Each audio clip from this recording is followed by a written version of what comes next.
el número creixent de persones grans de més de 65 anys que viuen sols a casa seva o amb poc suport. Aquest és un problema molt greu.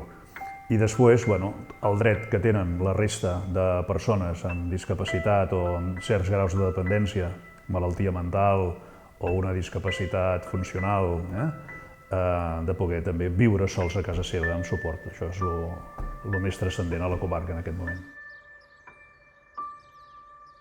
És un canvi de paradigma claríssim que la pandèmia ha accentuat i ha accelerat amb tot el debat i amb la situació crítica que s'ha generat amb les persones grans, amb les residències. I això, en el nostre cas, és una oportunitat. Per què? Perquè a la nostra comarca tenim agents molt potents de diferents àmbits que estan treballant perquè totes aquestes millores siguin possibles. De fet, ja s'han fet avenços.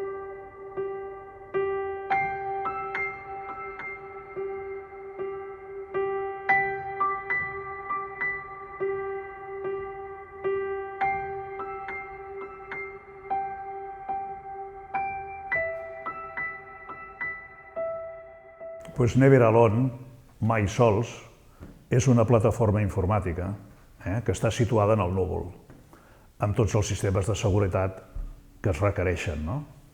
Llavors, el que fa Never Alone és crear al voltant de la persona que necessita suport una xarxa comunitària, que poden haver-hi restes de família, poden haver-hi veïns, poden haver-hi voluntaris, pot estar al centre d'atenció primària, pot estar al servei d'atenció domiciliària, el municipi, l'entitat tutelar, la policia.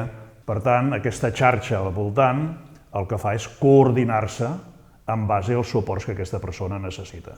Llavors, el que fa Never Alone és, a partir d'aquesta valoració inicial, el que fa és preguntar amb l'individu i preguntant a l'entorn una sèrie de qüestions relacionades amb la qualitat de vida i també enviar-li propostes d'integració a la comunitat. La màquina reprèn tot això i va constantment calculant la qualitat de vida. La qualitat de vida té 8 dimensions, des del benestar físic, el benestar econòmic, la inclusió a la societat, si se li respecten els drets o no, i si detecta una caiguda d'aquella valoració, una fragilitat, el que fa és enviar un avís o enviar una alarma si la desviació és molt gran.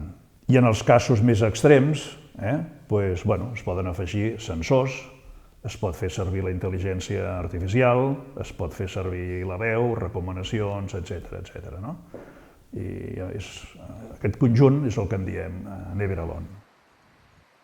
Tenim el privilegi de tenir a la Fundació Ave Maria en aquest projecte. És una institució amb experiència i amb solvència contrastada en un àmbit tan complex com l'atenció de les persones amb discapacitat. Per tant, el seu paper és clau en aquest projecte. A la comarca tenim un sistema de residències molt acreditat, de molta qualitat. Ara, el desig de la població és mantenir-se a casa seva com més temps millor.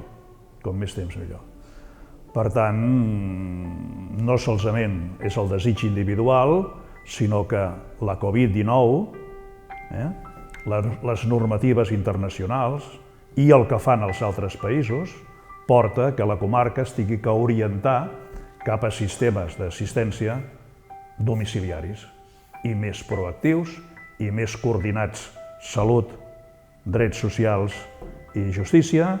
Tothom serà benvingut en aquest projecte de comarca cuidadora i saludable, per tant, només cal que tothom que ho vulgui, encara que potser només sigui per opinar, truqui a la porta i comenci a formar part d'aquest nou escenari a la nostra comarca.